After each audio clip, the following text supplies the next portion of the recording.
Warahmatullahi wabarakatuh. Pemirsa, kita sekarang Asgar Jaya TV akan berkolaborasi dengan Devina Soksi untuk melakukan wawancara. Dan sekarang narasumbernya yang akan kita gali semuanya dari seorang yang sangat ahli ya dan sangat pakar dalam bidang politik, dan beliau ini memang sudah tidak diragukan lagi lah integritasnya dalam bidang politik, dalam kenegaraan dan lain sebagainya, yaitu kita akan berbicara dengan Bapak Insinyur Ali Wongso. Selamat sore, Bang. Selamat sore. Aduh, Abang juga didampingi oleh yang cantik. Wah, yang cantik, yang ayu. Ya, dia Kang dari Jeng Soksi Mas juga. Ayu. Soksi juga. Oh, Soksi juga. Ya. Kang Jeng Mas Ayu Tumenggung. Wina Ayu.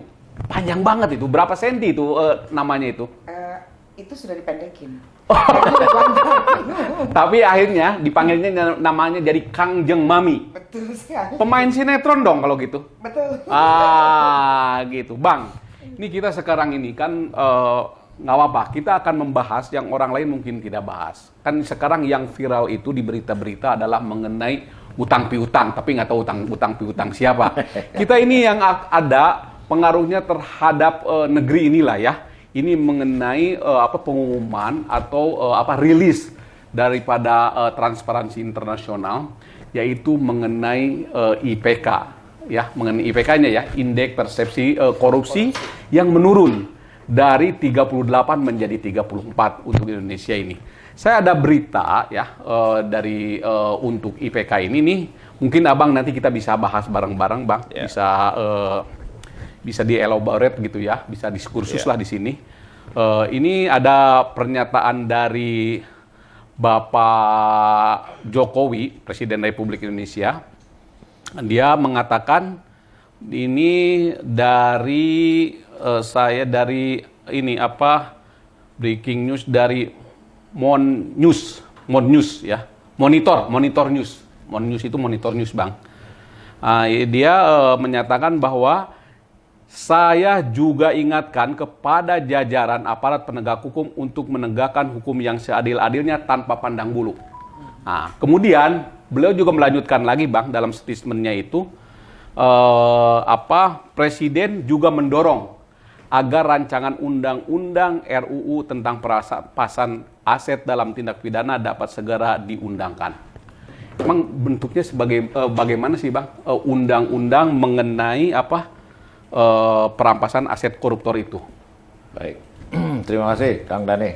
Siap, Bang. Ini jumpa lagi nih sama Kang Dani. Iya, udah lama kita nggak jumpa ya, Bang ya. Iya.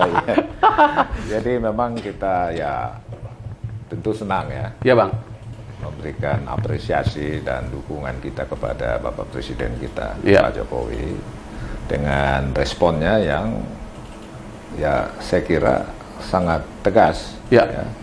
Beliau merespon rilis daripada Transparansi Internasional itu, ya, di mana indeks persepsi korupsi atas Indonesia itu menurun. Ya. Itu menunjukkan warning Ya. yang serius bagi bangsa Indonesia untuk bagaimana mencegah dan memberantas korupsi secara terus-menerus. Iya, iya. Ya.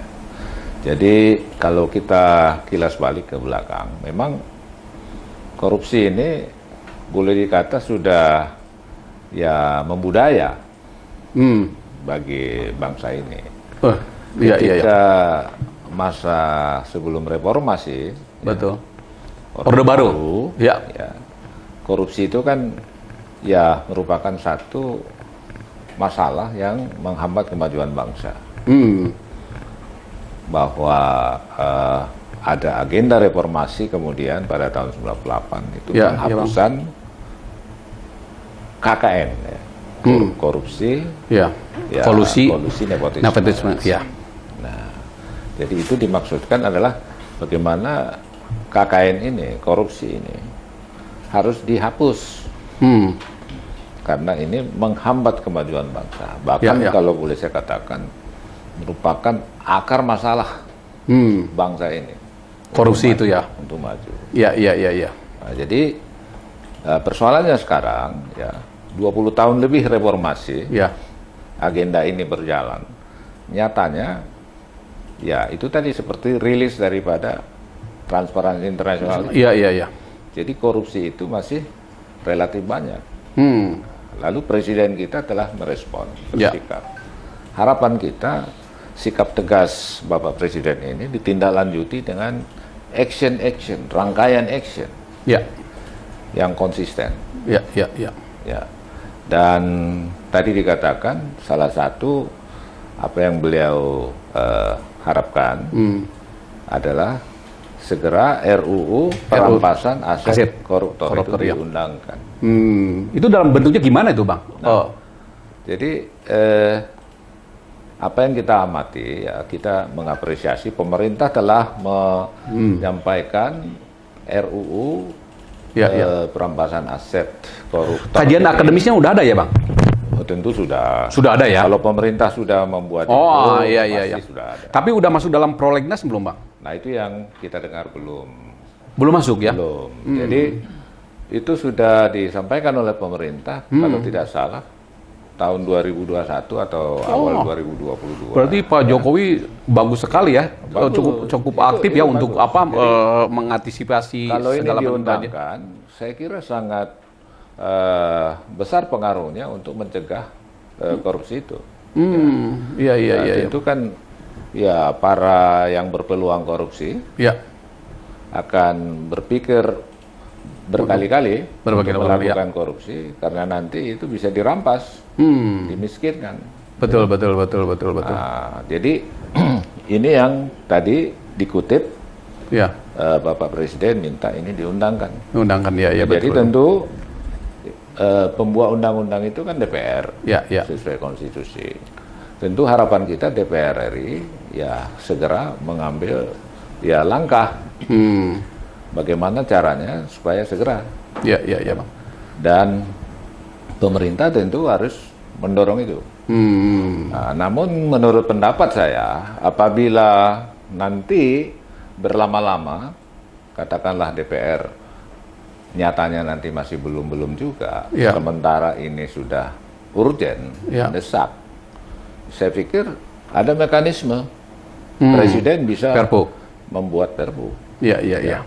Lalu nanti pada masa sidang berikutnya DPR akan membahas Betul. setuju atau tidak. Ah, iya, benar. Tapi saya kira ya secara logika politik saya DPR pasti setuju. Ya. Tapi Tidak Bang, mungkin. maaf Bang, saya potong sedikit. Di satu pihak kan ini ada RUU mengenai perampasan aset koruptor.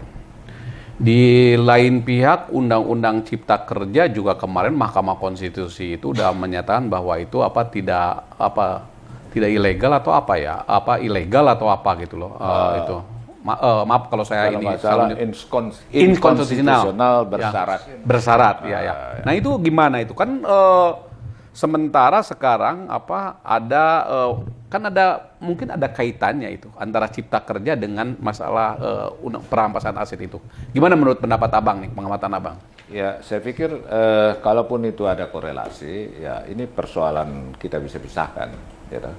Ya. Nah, kalau Artinya soal begini Bang. Undang-Undang Ciptaker kan pemerintah sudah membuat Perpu.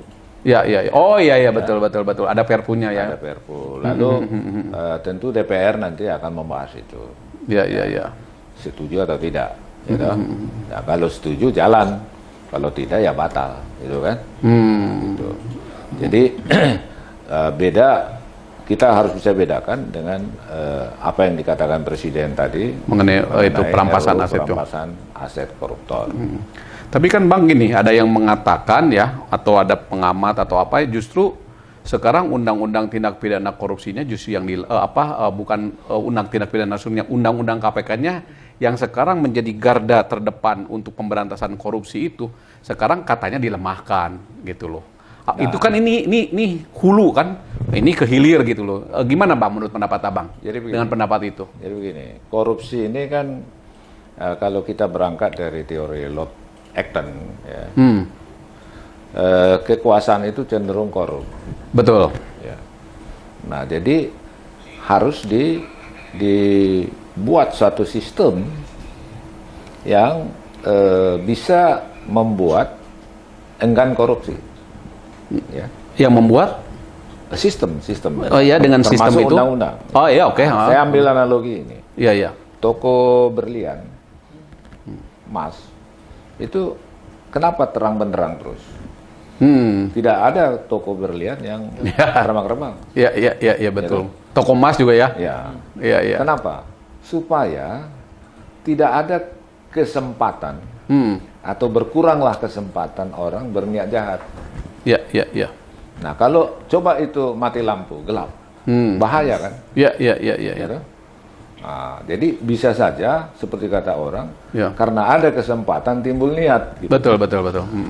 Nah, jadi begitu juga dalam konteks korupsi ini. Iya. Kesempatannya harus dibuat seminimal mungkin, transparansi publik, gitu kan?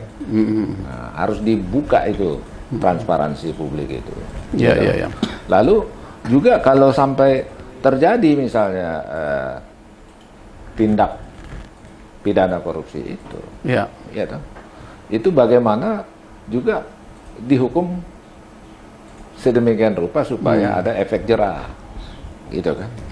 Nah, jadi kalau demikian, ya, korupsi ini harus sebaiknya dicegah dengan transparansi itu, Iya. dan dengan hukuman yang ada efek jerah itu. Ya kan Bang, sekarang yang menjadi tersangka daripada korupsi itu, ini tanda petik ya, mayoritas itu dari kalangan politisi dan birokrasi ya. Memang undang-undangnya juga menyatakan bahwa pasal 1, pasal 2 juga untuk itu.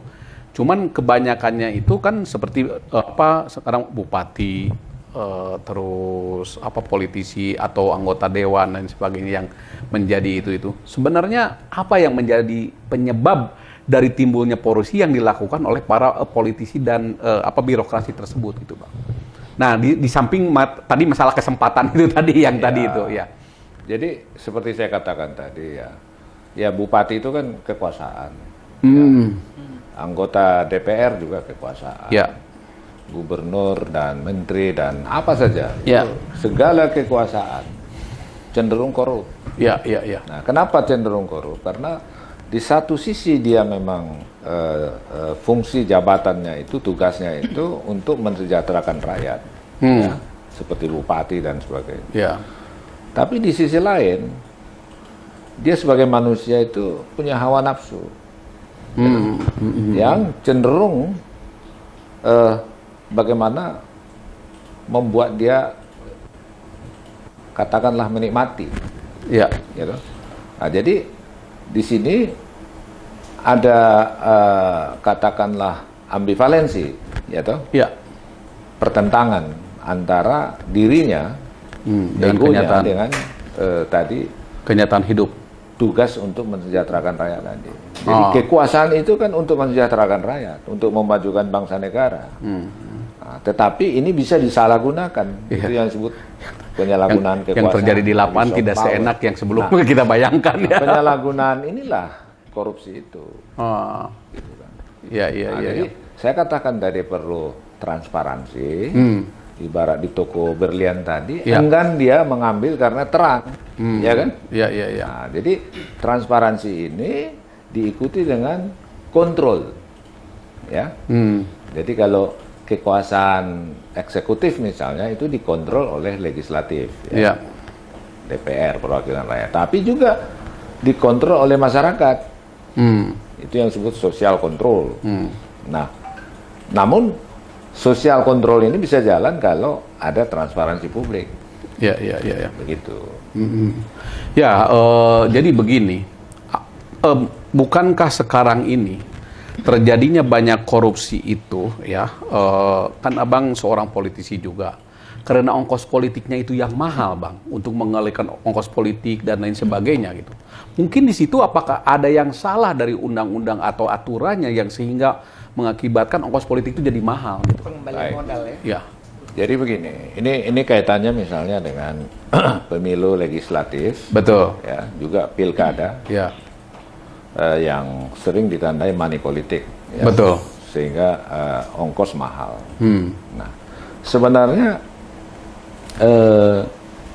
demokrasi itu harus selalu diikuti dengan hukum. Jadi tegaknya hukum. Ya. Nah, money politik itu kan adalah dilarang. Ya, betul. Dilarang. Haram itu. Di dalam undang-undang pemilu, ya toh, itu money politik dilarang, politik uang. Nah, tetapi kenapa bisa terjadi? Itu kan. Nah, disinilah yang dikatakan tadi korup itu. Iya, iya. Ya toh? Nah, jadi bagaimana sekarang supaya politik uang itu dicegah atau diberantas? Ya makanya saya bilang kan tadi, apakah ada aturan yang salah sehingga mengakibatkan ongkos politik itu yang mahal?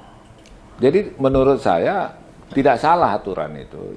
Yang salah itu adalah kenapa hukum tidak ditegakkan. Oh, Ya toh? Jadi katakanlah Bawaslu, kalau sudah menangkap ada money politik, ya mesti ada tindakan yang konsisten. Ya toh? tapi kan seolah-olah sekarang ini ya, seolah-olah sekarang ada apa ya tahu tidak tahu lah dengan adanya seperti money politik seperti begitu itu gitu loh Bang. Seorang itu tahu ada ini bentuk orang itu bisa dirasakan ada, tapi tidak terasa gitu loh Bang. Bahwa money politik itu ada, tapi tidak terasa. Jadi gini, Gimana itu? ini kan ibarat kita membunuh ataupun mengusir tikus Ya, ya. dari lumbung. Ya kita harus canggih bagaimana cara mengusir tikus itu. Ya toh. Jadi pengetahuan, keterampilan dari si penegak hukum ini harus ditingkatkan sehingga dia bisa mendeteksi dan bisa melakukan tindakan-tindakan yang efektif dalam rangka penegakan hukum. Tapi abang kan tahu sendiri, kalau penegak hukum itu biasanya berbicara kan normatif. Nggak pernah dia berbicara beyond to law. Gitu. Kan sangat, dia kan akan salah juga kalau begitu itu. Dia tidak pernah menciptakan hukum-hukum baru. Gimana menurut pendapat abang gitu? Dia cukup menegakkan hukum yang ada. Iya, iya betul. Kalau memang aturannya ada yang perlu kita pertegas, kita katakan perlu dibuat sebuah penajaman supaya tafsirnya jangan ada yang bias gitu, itu bisa diperbaiki. Nah, tetapi kembali kepada integritas daripada manusia yang melaksanakan penegakan hukum. Nah, jadi dalam konteks sistem pemilu legislatif, proporsional terbuka dan tertutup. Ya. Terbuka itu menimbulkan ekses atau timbulnya ekses money politik. Ya.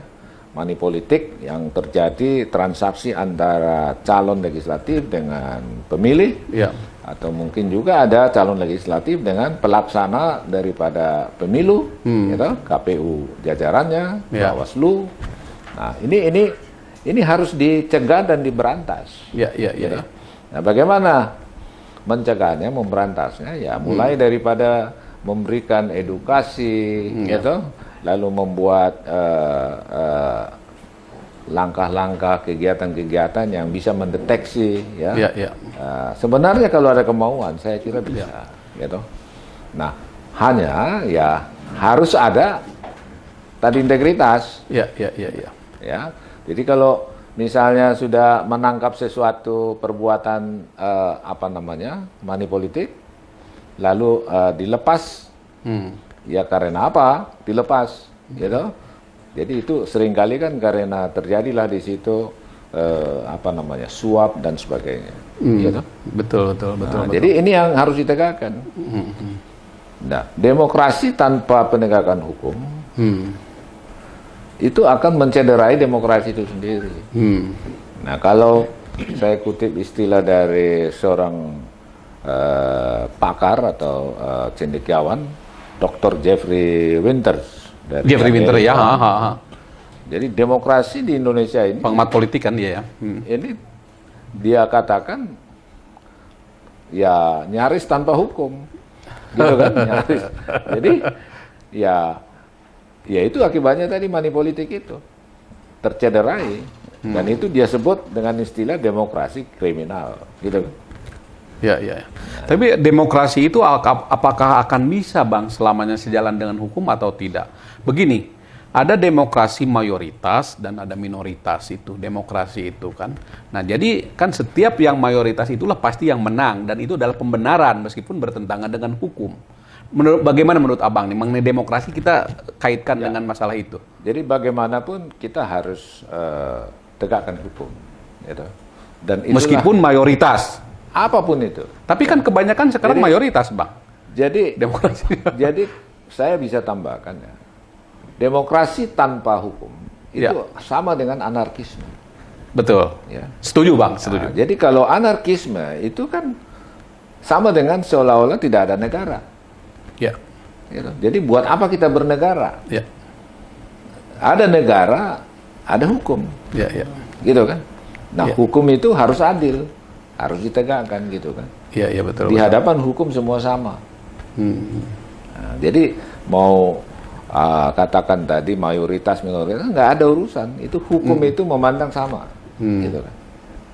Ya, artinya seperti begini, Bang. Mayoritas itu seperti pemilihan wali kota, pemilihan bupati, pemilihan gubernur.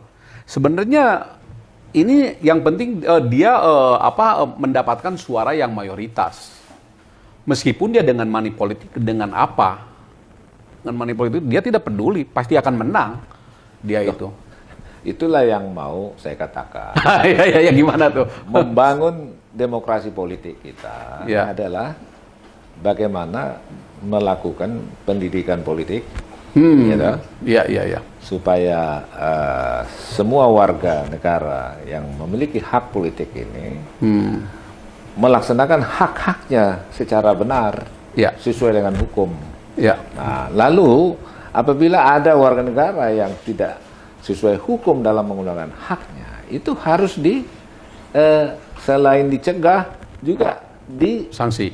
disanksi sesuai dengan hukum yang Sesuai dengan hukum. sudah ada. Gitu loh. Kalau tidak, untuk apa hukum itu? Nah, iya betul. Iya. Ya karena hukumnya itu ada hukum, kepastian hukum, ada keadilan. Kadang-kadang Nah, itu. keadilan sama kepastian itu tidak selalu beriringan. Kepastian hukum sama keadilan. Kadang-kadang ini harus pasti hukum, Ya. tapi tidak adil. Jadi gitu. hukum yang aplikabel kalau dilaksanakan dengan pasti adil. Gitu. Kalau aplikabel ya. Gitu. Artinya hukum itu harus adil, bermanfaat bagi masyarakat. Ya. Ajas manfaatnya ya. Ya. Betul. Itu tadi Bang mumpung belum lupa tadi mengenai supaya ini agak menarik sekali Ya. nih mengenai terbuka dan tertutup itu Bang. Proporsional terbuka dan proporsional tertutup nih. Supaya saya jangan lupa. Gimana menurut pendapat Abang sekarang ada desas-desus akan terjadi lagi akan terjadi atau dibuat atau apa gitu loh mengenai proporsional tertutup itu di mana ranking ditentukan oleh partai segala macam Nah, gitu. pertama gini ya. Iya Bang. Proporsional tertutup itu kan memilih tanda gambar. Iya, betul. Jadi siapa yang terpilih menjadi anggota Dewan Perwakilan Rakyat atau Dewan Perwakilan Rakyat Daerah tingkat daerah itu tergantung pada nomor urut partai, Iya, ya. betul. Nomor urut para caleg dibuat oleh partai, Partai, itu, iya. yang dicoblos oleh si warga negara. Nah, lalu kalau dia dapat 1 kursi nomor 1 lah. Iya. Ya. Yang dapatnya. Kalau dapat 2 kursi nomor 1 dan nomor 2. Nah, si warga negara yang memilih ini kan bisa saja aspirasinya bukan nomor 1, nomor 2 itu. Dia sebenarnya mau nomor 5. Iya, betul, kan? betul. Tapi tidak bisa. Iya. Gitu kan? Iya. Tidak bisa. Tidak bisa itu. Nah, karena suaranya itu ke partai itu mengikuti nomor 1 dulu. Kalau dapat 1 kursi nomor 2, jadi nomor 5 yang dia aspirasi ini itu dapat kalau sampai dia dapat 5 kursi. Gitu kan. Nah, itu saya mau terangkan gitu kan. Iya, betul Bang. Nah, jadi di mana kedaulatan dia sebagai rakyat? Gitu kan. Iya, betul. Jadi kedaulatannya sudah diambil alih oleh partai. Iya. Ya, kira-kira kalau di persentase mungkin 95% yang alih, gitu kan? 5% saja dia memilih partai itu. Iya. Gitu ya. Tertutup. Kalau terbuka, itu dia bisa mencoblos nama. Ya. Nah, kalau dia lihat saya mau yang nomor 5 ini, Ya. dia coblos nomor 5 itu. Nah, perkara dia nanti jadi atau tidak kan ada mekanisme perhitungannya. Ya, ya. Tetapi aspirasi dia sudah sampaikan sebagai warga negara, pemegang kedaulatan, dia coblos sesuai aspirasinya. Ya. Sampai 100% kan. Betul, betul. Jadi mana lebih demokratis? Ya. Mana yang lebih memberikan hak warga negara itu? Tentu proporsional terbuka. Ya. Tapi ada berpendapat ini proporsional terbuka penuh dengan money politik. Ongkosnya mahal. Ya. Sehingga hanya orang-orang yang berduit saja bisa duduk di DPR, di DPRD. Kan kira-kira begitu. Ya. Belum lagi nanti dia di DPR. Tadi Kang Dhani bilang berpikir mengembalikan dana yang dikeluarkan. Iya, iya, biaya politik ya. Nah, ya, jadi dia korup, cenderung korup. Dia sudah ada kekuasaan kan? Tadi Lord Acton bilang kekuasaan itu cenderung korupsi. Nah, jadi dia kalau ada kesempatan, mengapa tidak kan bisa begitu? Ya. Nah, jadi timbul niat. Jadi ini jelek jadinya. Tetapi yang jelek itu kan money politiknya. Ini ekses, bukan bagian daripada hukumnya. Ya. Nah, ekses daripada pelaksanaan hukum. Nah, money politik itu dilarang nggak di dalam hukum? Dilarang. Cuma ada yang memanfaatkan ini, oknum-oknum yang bertugas menegakkan hukum, memanfaatkan ini. Di samping juga warga-warga yang mau dibayar.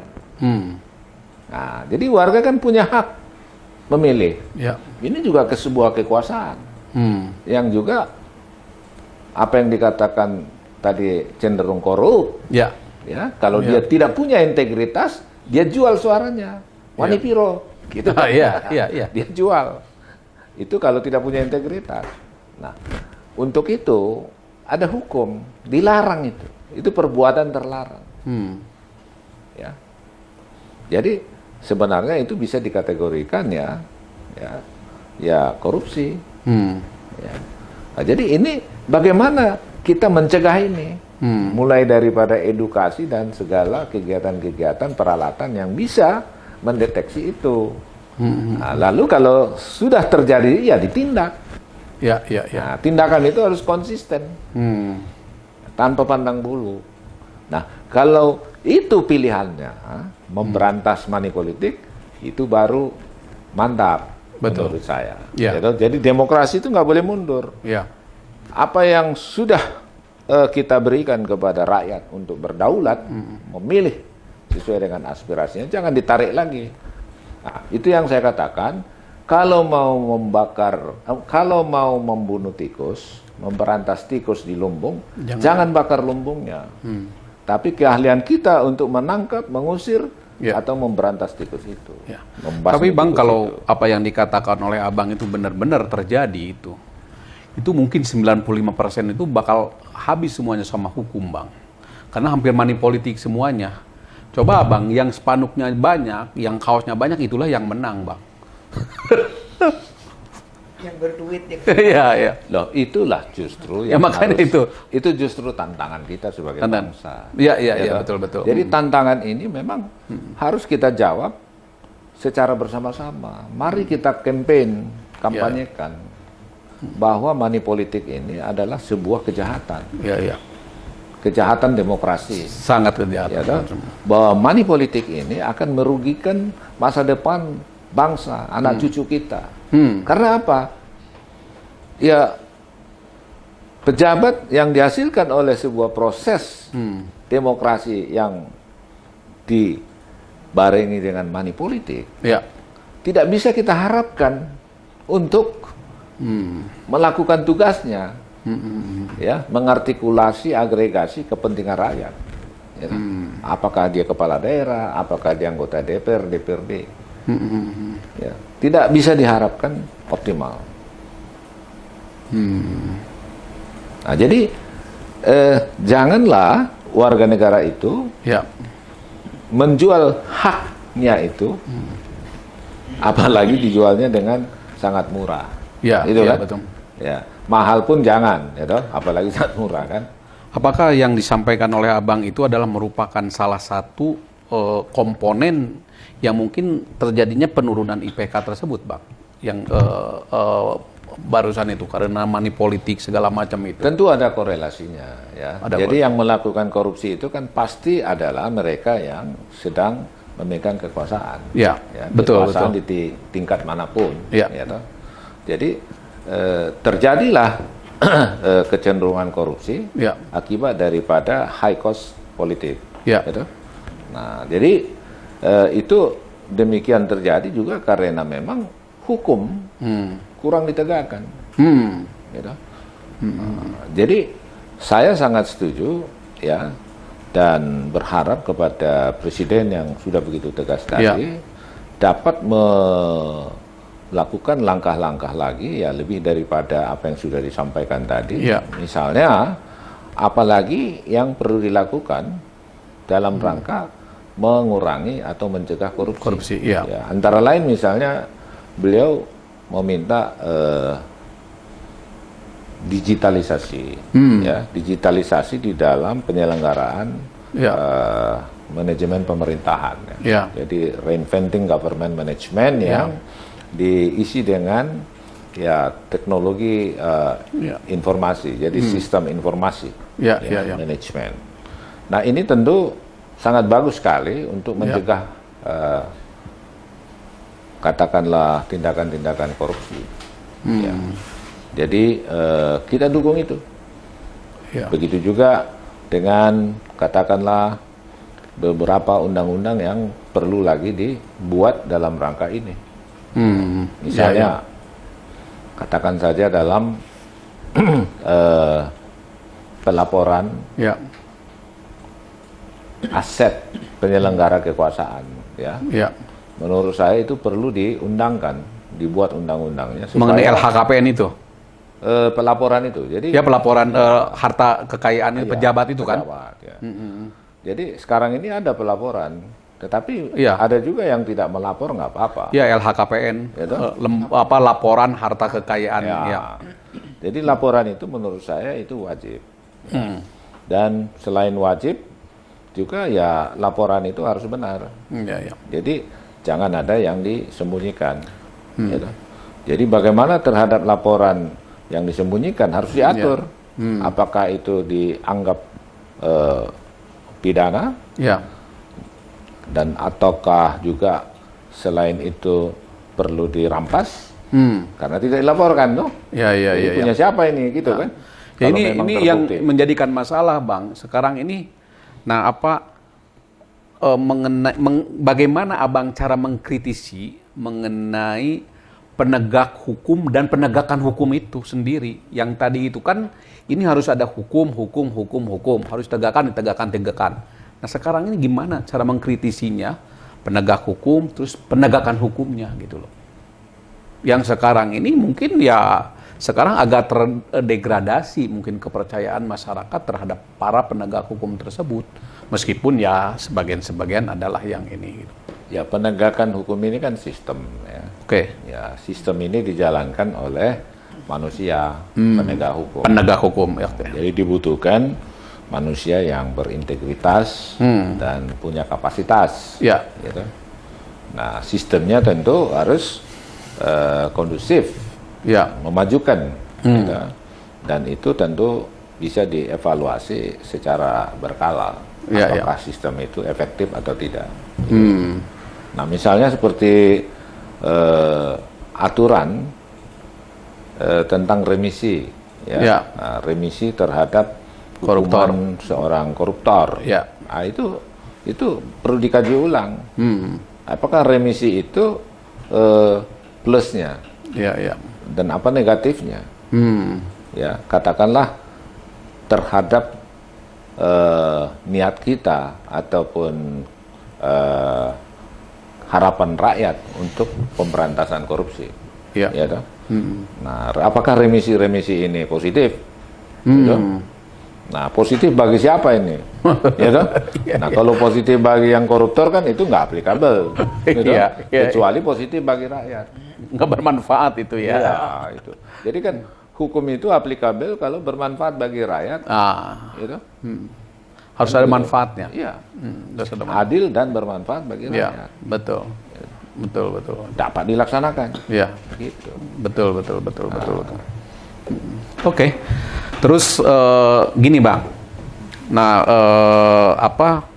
kan sekarang ini ya tadi yang apa dikatakan oleh Abang mengenai para penegak hukum, penegak hukum itu mempunyai integritas dan lain sebagainya. Sampai kapan kita mengharapkan kepada penegak hukum yang punya integritas itu, Bang? Dan bagaimana cara men-shows daripada penegak hukum itu supaya penegak hukum itu benar-benar gitu integritas. Jadi gini. Jadi memang bukan Tuhan, bukan nabi gitu loh. Jadi kalau bertanya sampai kapan ya kita itu harus tidak boleh pesimis ya. Kita harus optimis. Ya, Bang. Kita harus yakin pada waktunya ada perubahan itu. Ya. Ya. Tapi apa yang bisa kita buat? Ya, gagasan apa yang bisa kita kontribusikan? Ya.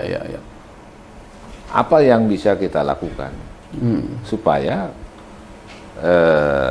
harapan itu terwujud lebih cepat? Kan lebih cepat lebih bagus kan gitu ya. Ya, karena sekarang begini, kadang-kadang kita akan kalah oleh penegak hukum itu karena kadang-kadang penegak hukum berpegang kepada norma. Karena kita menganut hukumnya hukum ajas legalitas. Jadi apa yang terdapat dalam undang-undang itulah yang harus diterapkan. Tidak kita menganut hukum progresif gitu loh Bang. Jadi ya kalau sudah dikasih alasan itu, ya kita ya mau tidak mau harus ikut gitu loh Bang. Gitu loh Bang. Jadi nah itu mungkin kelemahan salah satu, bukan kelemahan ya, apa ya? Jadi yang saya katakan tadi, ya toh, seseorang yang punya kekuasaan itu akan cenderung korupsi. Ya. Nah, tetapi ini bisa tidak korupsi apabila dia punya integritas, ya kan? Nah, lalu dari segi sistem harus ada yang mencegah. Ya. Nah, mencegahnya adalah apabila dia ketahuan terbukti korupsi, ya hukumnya berat. Gitu kan? Iya. Nah, kedua tentu bagaimana supaya sistem itu transparan, artinya mudah ketahuan. Nah, apa yang saya katakan tadi, ide tentang undang-undang transparansi pelaporan aset penyelenggara kekuasaan. Katakanlah seorang hakim, ya, seorang hakim harus melaporkan hartanya. Ya. Ya toh? Kalau dia tidak melapor, dia kan bisa kena pidana kalau undang-undangnya mengatur begitu. Ya kan? Sekarang itu kan hanya bersifat mengatur aja. Jadi kalau kena pidana, dia kan nggak mau dong kena pidana, dia lapor, ya kan? Ya. Lalu kalau undang-undang itu mengatur, kalau dia melaporkan tidak sesuai dengan fakta, katakanlah hartanya 10 miliar, dia laporkan cuma 3 miliar. Ada 7 miliar disembunyikan. Kalau ini ketahuan, maka dia berhadapan dengan, kalau ini diatur demikian ya, 7 miliarnya diambil oleh negara. Dirampas gitu kan. Atau diambil lah. Kedua, karena dia menyembunyikan, kalau undang-undang mengatur dia juga kena pidana, kan 2 kali kena, ya kan? Iya. Nah, lalu bagaimana ini bisa ketahuan supaya mudah? Nah, itu transparansi kayak tadi lampu terang benderang di dalam toko permata. Artinya Bang Dhani, ya, Mbak Wina bisa mengakses semua penyelenggara kekuasaan lewat handphonenya. Ya. Betul. Nah, berapa hartanya hakim ketemu dengan polisi siapa gitu kan, Kombes Ano, dia bisa buka hartanya berapa. Nah, lalu dia tahu, katakanlah, oh kok hartanya cuma segini, padahal ada itu. Nah, dia bisa lapor, gitu.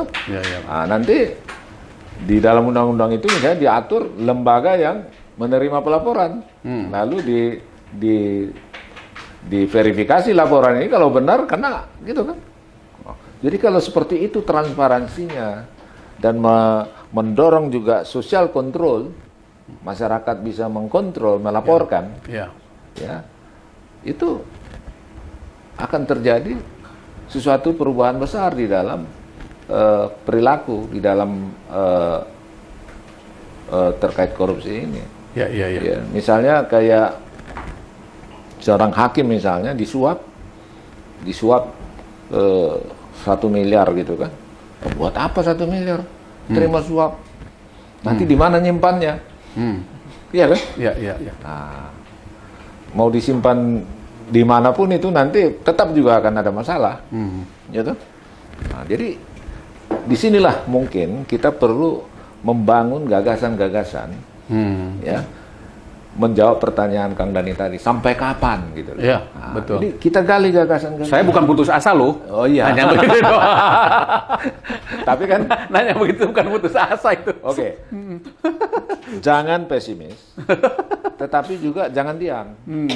Harus cari gagasan-gagasan. Ya. Gagasan itu apakah aplikabel nanti ya sambil ini di jalan disempurnakan. Iya. Nah, begitu. Iya. Nah, ada satu lagi misalnya. Saya dengar di Cina ya, dari teman yang di Cina. Di Cina itu suap itu drop itu ketika diterapkan suatu aturan. Yang menyuap tidak dikenakan pidana. Yang menerima suap. Yang menerima suap yang Hukuman kena mati. pidana. Oh iya. Nah, jadi lama-lama tidak ada yang mau disuap. Jadi penyelenggara kekuasaan nggak ada yang mau disuap.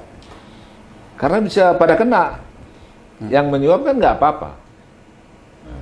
Ya, jadi suatu ketika yang menyuap ini bisa juga melaporkan kan? Iya, betul. Karena dia tidak kena, beda dengan di kita. Yang menyuap kena juga. Kena ya. Jadi enggan juga dia melaporkan kan? Betul. Nah ini pun perlu dipertimbangkan. Iya. Untuk mengamandemen undang-undang tipikor kita. Undang-undang tindak pidana korupsinya ya. Iya. Karena Jadi, memang undang-undang kita kan berpikir ya sepanjang itu bagus buat bangsa negara kita, why not gitu. Iya. Betul. Bang, mohon izin ya. Ya. Ini kan ada yang manis-manis gitu, Bang. Oh ya. Supaya agak sekarang ini kan agak enak Oh, iya gitu, dong. Bang. Loh. Agak Ya, dalam tidur podcast aja kita gitu. itu supaya enak. Boleh nggak saya bertanya, Bang? Oh, iya Yang di dong. sebelah Abang, Bang. Ya memang Boleh. harus ditanya. Oh, harus ditanya. Iyalah, Bang. Kan Kita pendamping sendiri. masa nggak boleh nanya gitu. Iya. Dari segi yang manis-manis ini bagaimana kan mengenai pembicaraan kita ini mengenai masalah Dia itu. Departemen Pendidikan, Dewan Pimpinan Nasional Soksi. Iya, Mbak makanya. Wina ini. Gimana nih? Jadi dia pendidik. Pendidik. Nah, itulah. Apalagi motivator. Motivator. Terus seorang hipnoterapis. Wah, ini yang komplit sekali Jangan ini dilihat matanya, nanti jangan dilihat matanya nanti saya bisa tidur gitu loh. Gimana nih dari Kangjeng Mami nih mengenai masalah pemberantasan korupsi atau apa Intinya namanya tentang korupsi kan, ya? intinya tentang korupsi. Nih dari sudut wanita, kalau cewek yang enak wanita atau perempuan sih? Yang paling enak disebut itu Istilahnya. Tidak semua Istilah. perempuan wanita, semua wanita adalah perempuan. Oh gitu. Tapi paling seneng disebut apa? Sebut Wanita. perempuan atau wanita? Wanita. Sebutnya wanita. Oh iya. Iya, walaupun Kenapa? saya setengah pria gitu. Suaranya laki. gitu ya. Iya. Oke, gimana Kanjeng Mami? Oke, thank you Kang Denny. Tadi Denny. sama Bang Ali sudah panjang lebar beliau menjelaskan bla bla Iya, sampai iya. dari caleg dan lain-lain. Nah. Ya, cuman senyum-senyum aja. Intinya kayak sekarang aja banyak loh yang minta pertemanan, Iya. ternyata caleg. Oh gitu. Banyak loh yang berbuat baik, ternyata caleg. Nggak apa-apa saya minum ya. Monggo, silakan. Iya. Saya udah dari tadi sih. Gitu. Nah, untuk mensiasati ya bagaimana? Tanam dulu kamu supaya nggak biaya besar. Iya kan? Karena biaya besar karena belum apa-apa kamu sudah harus menebar tanpa kamu berbuat. Ya. Ini about tentang ongkos politik. Oh. Ketika berbicara korupsi, mohon maaf jika dari segi pendidikan tanpa disadari kita sebagai orang tua sudah mendidik mental korup ke anak. Believe or not. Just example, nak tolong beli garam 3.000. Oke, si anak ini berlaku untuk anak mulai TK ya, di bawah TK masih belum ya. Anak umur 5 tahun dikasih uang 5.000 untuk beli garam 3.000. At least kembaliannya berapa? 2.000. 2.000 kan. Sampai di warung si anak ngeliat permen. Oke, pulang, ma ini garamnya. Kembaliannya 1.000. Si ibu cuma bilang apa? Oh ya sudah, jajan permen. 5 tahun 1.000. Kemudian 10 tahun berapa? 10.000. And then 5 tahun ke depan naik lagi 100.000. Bayangkan ketika usia 40 tahun. So, untuk meminimalisir yang abang bercerita tentang yang sudah besar. Nah, kita sebagai orang tua, basicnya adalah orang tua adalah sekolah pertama dari anak. Please, tolong jangan cetak koruptor dari rumahmu atas nama cinta. Oh, atas nama cinta dong. 1.000 perak sama anak ini, bener nggak? Iya. Bener nggak 1.000 perak sama anak? Gitu. Oh iya. Biarin aja sama anak. Tapi tanpa disadari kita mengajak anak itu untuk mengambil yang bukan miliknya. Seharusnya kita bilang sama anak, nak ini uang 5.000, kamu mau jajan atau tidak? Kalau enggak ya udah. Tapi kalau mau jajan, ambil. Nah, dari situ kita mulai mendidik sama anak bahwa jangan ambil yang bukan milik. Tapi maaf saya potong sedikit. Memang itu katanya korupsi itu turunan dari nenek moyang. Karena nenek moyang kita zaman dulu itu jangan-jangan manusia bang katanya. Itu hantu aja, itu dikasih suguhan gitu supaya ngasih rezeki gitu. Nyindir saya dong. Oh gitu ya. Oh gitu ya. Gitu. Oh maaf. Untung turunan ya bang, kita kan tanjakan. Kita Gitu ya? berdua dari Soksi tanjakan, kita nggak kenal turunan. Dikasih kopi, kasih kemenyan katanya. Betul, kasih Gitu ya? hati, Oh gitu ya? kantil gitu. Ada di mobil kalau Oh, ada. mau. Oke, dilanjut. Nah, jadi kita berbicara di situ, gak usah lah. Kalau saya pribadi ya, saya menerapkan ke anak-anak, alhamdulillah saya anak 7. Jadi semuanya itu saat mau ke warung selalu bilang, mami nanti jajan ya ambil 1.000. Dan mereka pun tidak pernah yang namanya ngambil uang tanpa ngomong. Nah itu kita terapkan dulu. Kenapa? Contoh di Jepang ya, salah satu pakar pendidikan pernah mengatakan, I just need 2 years to teach about matematik. Oke. Ya, tapi dikasih waktu 15-20 tahun untuk mengajarkan mereka tentang moralitas masih kurang. Ya.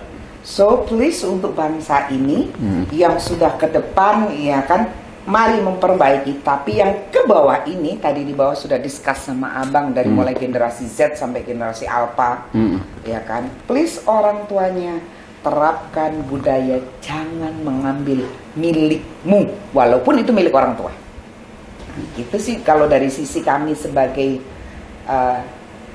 bisa dikatakan kita ya sharing knowledge. Ya, tadi kalau menurut Bang Ali, ini adalah memulai integritas. Yes. Jadi integritas itu memang harus dari kecil, belajar integritas, kejujuran, segala macam itu memang harus dari kecil. Saya setuju dengan Mami itu mengenai masalah itu mengenai masalah itu. Nah sekarang yang bisa diterapkan itu apa sekarang? Terhadap sekarang yang bisa diterapkan atau bukan diterapkan, dimulainya itu dari mana dulu gitu loh? Dimulainya untuk yang tadi itu. Kepada siapa saja dulu? Mulainya dari mana? Dimulai dari mana? Already you teach your kid about honestly. Sudahkah kita mengajarkan jujur ke anak kita? Sini bang. Gak usah kita kesana, bener nggak bang? Sepakat kita kesini dulu. Ya. Simple kok. Kalau saya selalu mengatakan ke anak-anak, nah Ingat ya, jujur itu mahal. Makanya nggak bisa dilakukan orang murahan. Tapi sekarang begini, banyak yang bicara begini. Yang jujur itu belum tentu dipercaya. Yang jujur itu belum tentu dipercaya. Sekarang yang orang tuh cari yang dapat dipercaya, bukan yang jujur katanya. Gitu. Gimana? Ya sekarang hidup itu pilihan. Hidup pilihan ya. Ya kan?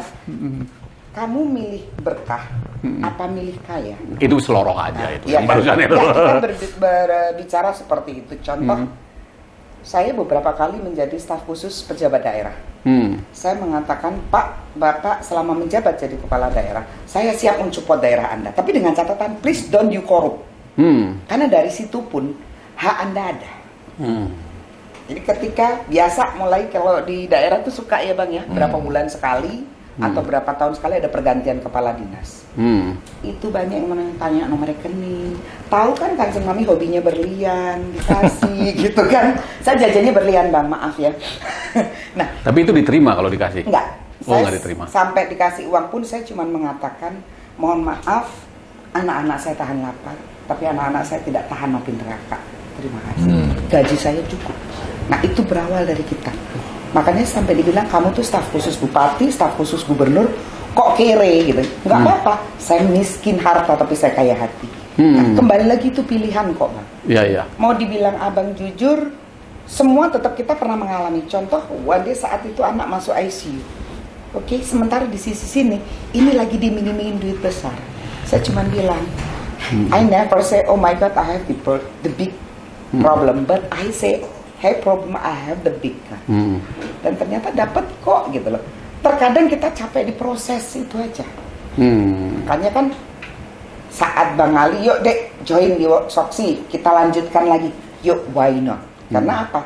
Dari awal kita adalah tujuannya organisasi karyawan, mensejahterakan karyawan. Ini ya suatu kan? penemuan baru loh dalam bincang-bincang mengenai korupsi, berbicara yang jauh sekali dari ini Bang. Bener lu Bang? Iya. Baru sekarang saya ini berbicara mengenai korupsi dari ini. Terusin Mami. Tapi tadi saya mau komen sedikit soal jujur dan dipercaya. Jadi orang jujur belum tentu dipercaya. Iya. Nah, itu bisa. Tapi orang tidak jujur tidak mungkin dipercaya. Oh, gitu. Banyak Bang. Orang jujur banyak Bang. Orang yang tidak jujur tidak dipercaya. Karena bukan itu. Orang jujur belum tentu dipercaya. Ya dah. Ya. Tapi orang tidak jujur tidak akan dipercaya. Tidak akan mungkin dipercaya. Ya selama kalau ketahuan dia tidak jujur. Ya iya dong. kalau nggak ketahuan bagaimana? Harusnya kalau bahwa ada sebenarnya tidak jujur. Iya, kalau tidak jujur nggak mungkin dipercaya. Gitu ya. Jadi kejujuran itu sangat penting. Sangat penting. Iya betul. Iya. Kan jujur itu indah. Jujur itu mahal kok. Jujur itu mahal ya. Makanya nggak bisa dilakukan orang murahan. Asik. Sindir ya maaf. Nah, kita ini tadi belum masuk kepada komponen Bang. Mengenai komponen IPK itu Bang. Saya mau melanjutkan komponen-komponen IPK itu apa saja gitu yo. Apa yang bisa menurunkan indeks perception indeks perception korupsi itu Bang. Gitu. Nah, saya kira kita lebih pada bagaimana menurunkan korupsinya. Oh ya Bang tadi menurunkan kan mungkin harus ada dari penyebabnya dulu Bang. Jadi soal indeks ini kan potret ya. Iya. Nah, yang menjadi substansi menurut saya adalah korupsinya. Ya korupsinya yang harus segera. Yang mempengaruhi korupsinya itu Bang. Nah, jadi korupsi itu meningkat apabila ada pertama orang-orang yang kurang berintegritas dan punya kesempatan. Dan kekuasaan itu tadi dikatakan cenderung korup. Ya. Nah, ketika kekuasaan dipegang oleh orang-orang yang kurang berintegritas, gitu, dan sistemnya memberi kesempatan, maka terjadilah korupsi. Nah, jadi bagaimana mengurangi korupsi? Adalah bagaimana membangun manusia yang berintegritas, termasuk nation character building itu. Jadi pendidikan sebagai katakanlah upaya yang sangat penting dalam rangka membangun manusia. Pendidikan. Tapi Bang gini, Kedua, terusin ya, kedua terusin. adalah bagaimana sistem kita bangun yang kondusif mencegah korupsi. Baik itu dari segi transparansi publiknya maupun akuntabilitas publiknya. Dan membuka sosial kontrol. Ya, jadi kontrol ini ya harus ada kan Iya, iya. terhadap kekuasaan itu. Apapun kekuasaan itu. Nah, kontrol itu harus juga diberi kesempatan dan ruang sosial kontrol. Nah, seiring dengan transparansi publik yang dibuka atau dibangun. Ya, bukankah korupsi itu adalah merupakan sebuah kenikmatan, Bang? Ya, Iya kan? Seumpamanya begini. Seorang pejabat sekarang pakai mobil harus pakai forerunner, kuakui di mana-mana kan gitu loh. Mungkin orang yang tidak seharusnya memakai forerunner pun memakai forerunner. Gitu loh, Bang. Nah, ini kadang-kadang orang yang begini itu tadinya baik, Bang. Tadinya baik orang itu. Nggak, maksudnya ya dia berbicaranya sangat idealis gitu loh. Hidupnya sederhana, begitu dikasih jabatan dia itu akan ini loh, akan apa justru terbawa oleh arus itu gitu loh, Bang. Iya. Ah. jadi itu ya, jadi itu tadi kekuasaan itu kan mengundang ya, makanya katakan cenderung korup. Iya. Ya. Jadi dia di satu sisi saya ulangi, dia memang kekuasaan untuk mensejahterakan rakyat. Ada fasilitas-fasilitas, ya. Ada anggaran, Ya. ya, dan sebagainya. Tetapi dia punya ego, dia punya hawa nafsu tadi. Makanya terjadi. Meskipun di tadinya sini, orangnya baik kan. ya, terjadilah perang gitu kan antara mau mengikuti hawa nafsu atau sesuatu yang ideal gitu untuk menjalankan tugasnya mensejahterakan kekuasaan sebesar-besarnya, mensejahterakan rakyat sebesar-besarnya. Nah, jadi ambivalensi ini siapa yang dimenangkan gitu loh. Ada pertarungan di dalam dirinya kan. Nah, yang harus dimenangkan tentu adalah bagaimana kekuasaan yang dijabat itu untuk sebesar-besarnya bagi kemakmuran rakyat, kemajuan Saya bangsa, setuju gitu kan. Oh, betul. Nah, itu hanya bisa pertama ada integritas pribadi, gitu. Ya seperti tadi Mbak Wina bilang, dia tidak tahan untuk di api neraka, kira-kira gitu ya. Iya. Tapi masih tahan lapar, lapar gitu kan. Iya, iya. Jadi itu juga saya pernah baca tulisan dari Jenderal Hugeng mirip gitu. Betul, betul ya. Betul, Jadi betul. integritas. Namun untuk berharap manusia berintegritas seperti ini kan juga harus kita ikuti dengan sebuah sistem yang baik, mencegah, gitu kan. Nah, sehingga dia pun kalau ada tadi niat mengurungkan niat, gitu kan. Karena nanti kalau ini pasti ketahuan atau mudah diketahui orang, saya akan kena hukum. Iya, iya, iya, iya. Saya tidak mungkin lepas dari jeratan hukum. Dan apa yang saya korupsi ini juga nanti pada waktunya ketika ketahuan, selain saya dihukum, akan dirampas oleh negara, gitu kan? Iya. Abang setuju nggak kalau seumpamanya begini? Ini fasilitas-fasilitas untuk para pejabat itu, ya kan Abang tahu sendirilah ya, para pejabat itu. Lihat aja bisa seorang eselon 2 bisa setengah lantai. Punya kamar bisa setengah lantai, dia punya ajudan, punya terus punya mobil, ada mobil buat istri, buat ini. Kalau seumpamanya itu dikurangi, artinya direduksi sedikit gitu loh, atau bukan sedikit ya, direduksi lah supaya supaya kenyamanannya tidak terlalu gitu loh. Setuju nggak kira-kira Bang? Jadi begini, fasilitas itu ya tentu mengikuti tugas. Gitu. Jadi kalau ruangan yang dibutuhkan untuk melaksanakan tugasnya cukup dengan katakanlah 7 kali 5 ya, buat apa harus 70 kali 5 gitu kan.